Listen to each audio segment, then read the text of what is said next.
4K UHD ഇംപെക്സിൻ്റെ T വിയാണ്. ഇംപെക്സിൻ്റെ ഇതിൻ്റെ panel complaint ആണ് കാണിച്ചത്, പക്ഷേ പാനൽ പോയിട്ടില്ലായിരുന്നു.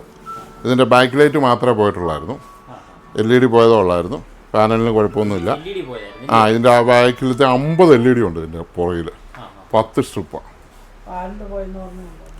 അപ്പം സെറ്റ് റെഡി ആയിട്ടുണ്ട്. ഫുള്ള് മാറണം. ഒരെണ്ണം പോയാലും ഫുള്ള് മാറണം. കാരണം എന്നാന്ന് ചോദിച്ചു കഴിഞ്ഞാൽ ഇങ്ങോട്ട് നിന്ന് ചേട്ടനോട് വന്നു.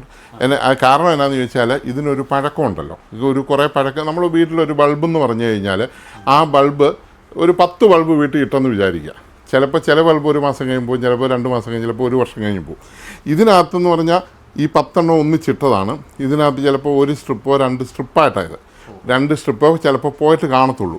പക്ഷേ നമ്മളതും എല്ലാ മെക്കാനിക്കലും ചെയ്യുന്ന വലിയൊരു തെറ്റെന്ന് പറഞ്ഞാൽ ഈ പോയ 4 സ്ട്രിപ്പ് പോയിട്ടുണ്ടെങ്കിൽ 4 സ്ട്രിപ്പ് മാറും.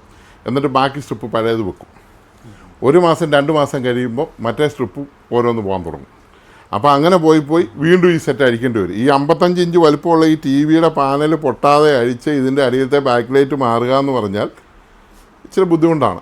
വളരെ ശ്രദ്ധിച്ചില്ലെങ്കിൽ പൊട്ടിപ്പോവും. ഒത്തിരി എണ്ണം പൊട്ടി ഇവിടെ വരുന്നുണ്ട്. അതുകൊണ്ടാണ് നമ്മൾ പറയുന്നത്. അപ്പോൾ നമ്മളത് ശ്രദ്ധിച്ചാണ് അത് ചെയ്യുന്നത്. അപ്പോൾ അങ്ങനെ അതിൻ്റെ ഫുൾ LED മാറി അതേ ബ്രൈറ്റ്നസ് തന്നെ കിട്ടും.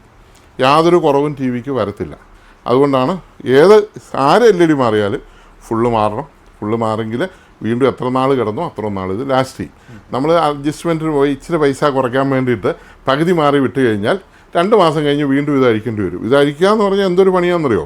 കാരണം ഈ ഇതഴിച്ച് ഈ പാനലെടുത്ത് ഇതിൻ്റെ അടിയിൽ 4 സ്റ്റെപ്പുണ്ട്. അതെടുത്ത് കഴിഞ്ഞ് പിന്നെ ഒരു ഷീറ്റുണ്ട്. അതെടുത്ത് കഴിഞ്ഞ് ഏറ്റവും അടിയിലാണ് ഈ LED ഇരിക്കുന്നത്.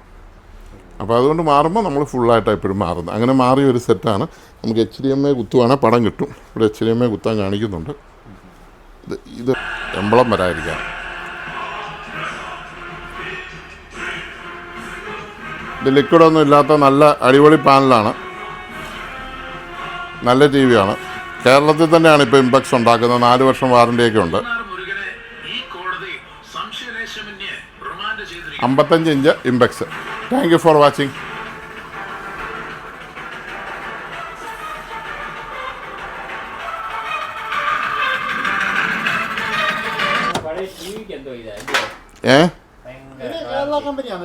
ഇത് കേരളത്തിലിപ്പോൾ ഉണ്ടാക്കുന്നത്. എറണാകുളത്ത് ഫാക്ടറി ഉണ്ട്. ഇങ്ങനെ അടിയിൽ പിടിച്ചോ, അടിയിൽ ഇങ്ങനെ പിടിച്ചോ, നേരെ വെക്കാൻ, ഇങ്ങനെ വെക്കാൻ. ഇപ്പോൾ ഒരു 4 വർഷം വാറണ്ടിയുണ്ട്. വലിയ കുഴപ്പമില്ല. പിന്നെ പിക്ചർ ക്വാളിറ്റി സോണിയുടെ LGയുടെ എടുത്തോ സാറേ, എടുത്തോ ഇവിടെ വെക്കാം. 32 ഇഞ്ച് പുതിയ പാനൽ വെച്ചതാണ്. ഇതിപ്പോൾ ഇതിൻ്റെ ഫ്രണ്ടിൽ ഒരു ഇതുണ്ട്, വേണേൽ പൊളിച്ച് കളയാം. ഇപ്പോൾ പൊളിച്ച് കളഞ്ഞില്ലെങ്കിലും കുഴപ്പമില്ല. ഇത് ബാർകോഡ് നമുക്ക് എടുത്ത് കളയാം. ബാർകോഡ് ഉണ്ടെങ്കിൽ പടം കാണാൻ പറ്റത്തില്ലല്ലോ. ഇത് പൊളിച്ച് മാറ്റണം. അത് പുതിയ പാനൽ വരുന്നതിനെല്ലാം ഇങ്ങനെ ഒരു അതിൻ്റെ ഇത് സാധനത്തിൻ്റെ വിലയും കാര്യങ്ങളൊക്കെ അറിയാൻ വേണ്ടിയിട്ടുള്ള ബാർകോഡുണ്ട്, അറിയാമല്ലോ. അപ്പോൾ അത് ഞാൻ എടുത്ത് കളഞ്ഞു. പക്ഷേ ഒരു പേപ്പർ കൂടി ഉണ്ട്, അത് നമ്മൾ എടുത്ത് കളയുന്നില്ല.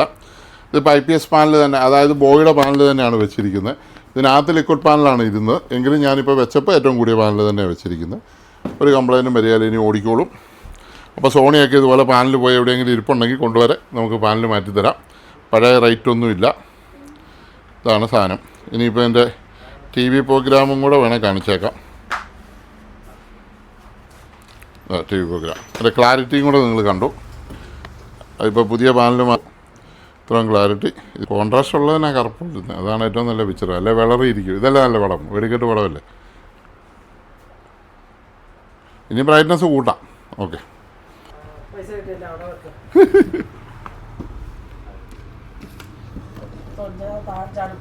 ഇല്ല, ഇടത്തും പോലെ.